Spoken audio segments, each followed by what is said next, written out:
Hello friends, পরীক্ষা প্রস্তুতি YouTube চ্যানেলে সকল দর্শক বন্ধুকে স্বাগত। আজকে আমি এই মুহূর্তে যে ভিডিওটি করছি সেটি খুব বিগ ব্রেকিং নিউজ বললেও সেটা কিন্তু আসলে একটা খারাপ সংবাদ, সেটা আসলে একটি দুঃখের সংবাদ। হ্যাঁ বন্ধু, আপনারা ঠিকই শুনেছেন। আজকে সেই 18/3/2025, সেই কাঙ্ক্ষিত দিন, যে দিনটিতে আমাদের ভারতবর্ষের সর্বোচ্চ ন্যায়ালয় থেকে ওবিসি যে মামলা, সেই মামলার শুনানি ছিল এবং সেখানেই একটি অর্ডার পাস হয় এবং সেই অর্ডার পাস হওয়াতে পশ্চিমবঙ্গের যে চাকরি সংক্রান্ত যে বিজ্ঞপ্তি দেয়া হতো, সেই চাকরি সংক্রান্ত বিজ্ঞপ্তিতে ব্যাপক প্রভাব পড়ে গেল বলতে গেলে। সেই প্রসঙ্গেই আসছি বন্ধুরা এই ভিডিওটিতে। তবে যেসব বন্ধুরা এখন আমার চ্যানেলটিকে সাবস্ক্রাইব করেননি, তারা চ্যানেলটিকে সাবস্ক্রাইব করে চ্যানেলটির পাশে থাকুন।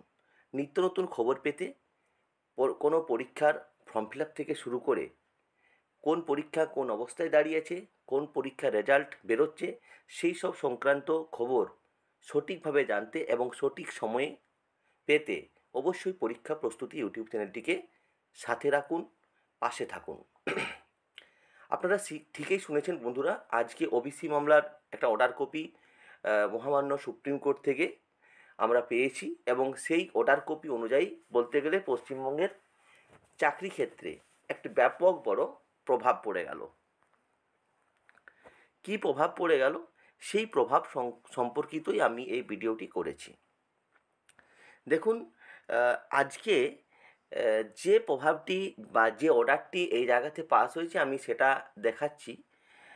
মিস্টার শিববল আমাদের পশ্চিমবঙ্গের রাজ্য সরকারের উকিল ছিলেন এবং রাজ্য সরকারের উকিল থেকে তিনি যে সাবমিশন করেছিলেন সেটি আগে আমি প্রথমে পড়ে নিই, তারপরে কী হচ্ছে পুরোটা ডিটেলসে ছোটো করে আলোচনা করে দিচ্ছি এবং এর ফল কী হতে পারে সেটিও আপনাদের সামনে আমি উপস্থাপন করব। Mister Shibabal state that West Bengal Commission for Backward Classes is undertaking an exercise of examining the issue of ব্যাকওয়ার্ডেস অ্যাফ্রেজ। আমরা আগেই জানতাম যে এই যেটা ওবিসি মামলা, সেই ওবিসি মামলার এক রাজ্য সরকারের তরফ থেকে আগে থেকেই কিন্তু কিছুদিন আগেই তারা একটা নতুন করে সমীক্ষা চালাচ্ছে এবং সেই সমীক্ষা অনুযায়ী তারা দেখছে যে 2010-এ যেটা 2010 সালের পর যারা ওবিসি ক্যান্ডিডেট ছিল এবং তাদের কতটা সঠিক এবং কতটা বেঠিক আছে।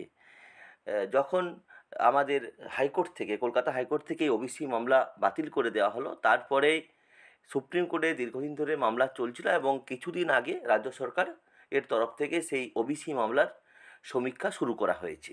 এখন প্রশ্ন হচ্ছে, তারপরে বলছে he further submits that the same will likely take 3 months, অর্থাৎ তারা 3 মাস সময় সুপ্রিম কোর্টের কাছ থেকে চেয়ে নিচ্ছে এবং 3 মাসের মধ্যে তারা এই সমীক্ষার কাজ সম্পূর্ণ করবে বলেও কিন্তু জানা যাচ্ছে বা তারা সম্পূর্ণ করতে পারবে।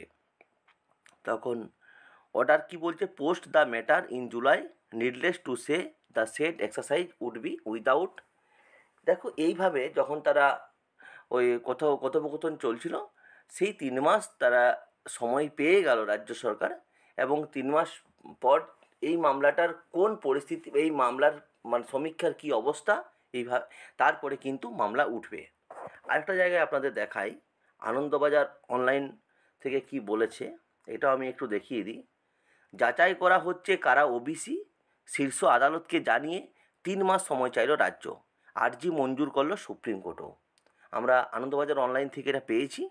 রাজ্য সরকারের আইনজীবী কপিল সিব্বল শীর্ষ আদালতে জানান, হাইকোর্টের নির্দেশ মতো নতুন করে সমীক্ষার কাজ শুরু হয়েছে। এই অবস্থায় ওবিসি মামলার শুনানি 3 মাস পিছিয়ে দেওয়ার আর্জি জানান তিনি। আমি একটু আগে সেটা ইংরেজিতে বলে, মানে যেটা কোর্টে আজকে হয়েছে সুপ্রিম কোর্টে, সেটা আমি পড়লাম।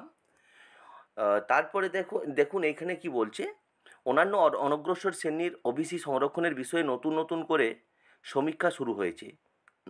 কারা ওবিসি তালিকাভুক্ত হওয়ার যোগ্য তা যাচাই করা হচ্ছে। মঙ্গলবার সুপ্রিম কোর্টে এমনটাই জানিয়েছে রাজ্য সরকারের আইনজীবী কপিল সিব্বল শীর্ষ আদালতে জানান, হাইকোর্টের নির্দেশ মতো নতুন করে সমীক্ষার কাজ শুরু হয়েছে। এই অবস্থায় ওবিসি মামলার শুনানি 3 মাস পিছিয়ে দেওয়ার আর্জি জানান তিনি। সেই মতো রাজ্যকে 3 মাস সময় দিল শীর্ষ আদালত। সুপ্রিম কোর্টের নির্দেশ, জুলাই মাসের পরে এই মামলার পরবর্তী শুনানি হবে। আদালত আরও জানিয়েছে, রাজ্য নতুন করে সমীক্ষা করলেও এই মামলার ভবিষ্যতের উপর রাজ্যের পদক্ষেপ নির্ভর করবে।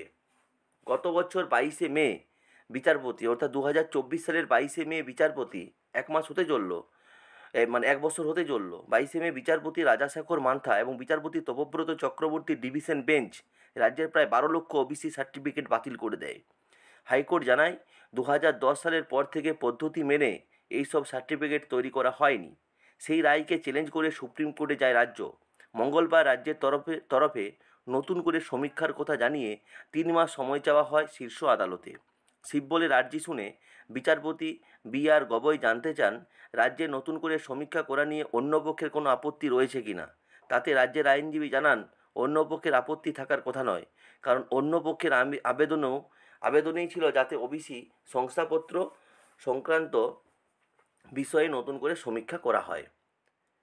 এইটা কিন্তু আনন্দবাজার অনলাইন থেকে পাওয়া গেছে। এখন যে এই এত বড় আজকে একটা অর্ডার বেরিয়ে গেল, এই অর্ডার বেরোনোর ফল কি হলো? 3 মাস সময় চেয়েছে রাজ্য সরকার, অর্থাৎ বলতে গেলে মার্চ মাস পুরো শেষ ধরে নিন আপনারা।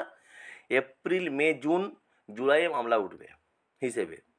এখন জুলাইয়ে কি সমীক্ষা পর্ব সম্পূর্ণ হবে? জুলাইয়ে সমীক্ষা পর্ব সম্পূর্ণ হয়ে যাবার পর কেস উঠলে কেস কি মীমাংসা হয়ে যাবে, বা জুলাইয়ে কি আদৌ মামলা উঠবে, এটা কিন্তু নিশ্চিত করে কিছু বলা যাচ্ছে না। কারণ সমীক্ষা নির্ভর করছে সমীক্ষাটা কত তাড়াতাড়ি সম্পূর্ণ হয়। যেহেতু 3 মাস এখানে সময় দিয়ে দিয়েছেন সুপ্রিম কোর্ট, সেহেতু এই 3 মাসের মধ্যে সম্পূর্ণ করতে হবে। তাহলে কি পরীক্ষা সব পিছিয়ে গেল, বা পরীক্ষা যেগুলো হওয়ার কথা ছিল সেগুলো কি আর হবে না? এখন এটিও কিন্তু একটি গুরুত্বপূর্ণ প্রশ্ন। তবে যেগুলো আপনার চলছে অনগোয়িং প্রসেস, সেগুলো আশা করি পরীক্ষা চলবে। তার কারণ এই কিছুদিন আগে মিসলেনিয়াসের রেজাল্ট বেরিয়েছে, আমরা সকলেই জানি। সেখানেও আমরা দেখতে পেয়েছি তারা কিন্তু প্রসেস চালু রেখেছে। আশা করি যেসব অনগোয়িং প্রসেসগুলো আছে তারা কিন্তু 2010 সালের যে ওবিসির যে লিস্ট, সেই অনুযায়ী কিন্তু রিক্রুটমেন্ট প্রসেস চালাবে। তবে অনেক পরীক্ষা যেগুলো নতুন বিজ্ঞপ্তি হওয়ার কথা ছিল, নতুন বিজ্ঞপ্তি বের হওয়ার কথা ছিল, সেগুলো কিন্তু বের হবে না বলেই মনে হচ্ছে। তবে এক পক্ষ আরও হাইকোর্টে যাবে, হাইকোর্টে মামলা করবে বলেও শোনা যাচ্ছে। তারা স্থির করে নিয়েছে, কারণ স্যাটেন মামলা একটা অন্তর্ভুক্ত হয়েছে, তারা সেখানে মামলা করবে, এবং যাতে তারা এই 3 মাসের মধ্যেই বা যে অনগোয়িং প্রসেসগুলো আছে, সেই যেমন ডাব্লিউবিপি পুলিশ, কেপি পুলিশ, এগুলো যাতে তারা পরীক্ষাটা অন্তত নিতে পারে, তার ব্যবস্থা চালাচ্ছে বলেও কিন্তু খবর পাওয়া যাচ্ছে বা আমরা শুনতে পাচ্ছি। তবে সর্বদিক বিচার করে একথা বলতে পারি, যারা দীর্ঘদিন ধরে চাকরির প্রিপারেশন নিচ্ছিলেন তারা কিন্তু একটা বেশ আঘাত পেল। তার কারণ হচ্ছে, হয়তো তারা ভেবেছিলেন আজকে ওবিসি মামলা চূড়ান্ত হয়ে যাবে, ওবিসি মামলা হয়তো সুপ্রিম কোর্ট থেকে ফাইনাল শুনানি হয়ে যাবে এবং জাজমেন্ট কিছুদিনের মধ্যে হয়তো বেরিয়ে যাবে। যাক, সেটা কিন্তু হয়নি। আসলে পুরোটাই একটা সিস্টেমের মধ্যে চলেছে। রাজ্য সরকারকে তারা যেহেতু সমীক্ষা পর্ব চালাচ্ছে, সেহেতু সমীক্ষাটাও গুরুত্বপূর্ণ বিবেচনা করেছেন বিচারপতি মহোদয়। এই জন্য তারা 3 মাস সময় দিয়েছেন। আশা করি পরবর্তী সময়ে 3 মাসের মধ্যে রাজ্য সরকারের তরফ থেকে যে সমীক্ষা পর্ব, সেই সমীক্ষা পর্ব সম্পন্ন হবে এবং 3 মাস পর নতুন করে যেসব চাকরি পরীক্ষার বিজ্ঞপ্তিগুলো বেরোবার কথা, সেগুলো বেরোবে। এবং আজকে এই মামলার পরিপ্রেক্ষিতে বলা যায়, যারা প্রিপারেশন নিচ্ছেন তারা কিন্তু প্রিপারেশন ছাড়বেন না। তার কারণ রাজ্য সরকারও খুব তাড়াতাড়ি এই প্রক্রিয়া সম্পন্ন করবে। তার কারণ হচ্ছে, ওনারা যেহেতু আগে থেকেই প্রসেস শুরু করে দিয়েছেন। তাই যারা প্রিপারেশন নিচ্ছেন তারা পরীক্ষার প্রিপারেশন চালিয়ে যান। আর যারা মন খারাপ করছেন তারা 2-1 দিন হয়তো মন খারাপ করবেন, তারপরে কিন্তু দেখুন সব ঠিকঠাক হয়ে যাবে। আর ওবিসি সংক্রান্ত বা নিত্য নতুন কোনো খবর পেলে অবশ্যই আমি এই চ্যানেলের মাধ্যমে আপনাদের সামনে উপস্থাপন করব। সকলে ভালো থাকুন, সুস্থ থাকুন এবং চ্যানেলটিকে সাবস্ক্রাইব করুন।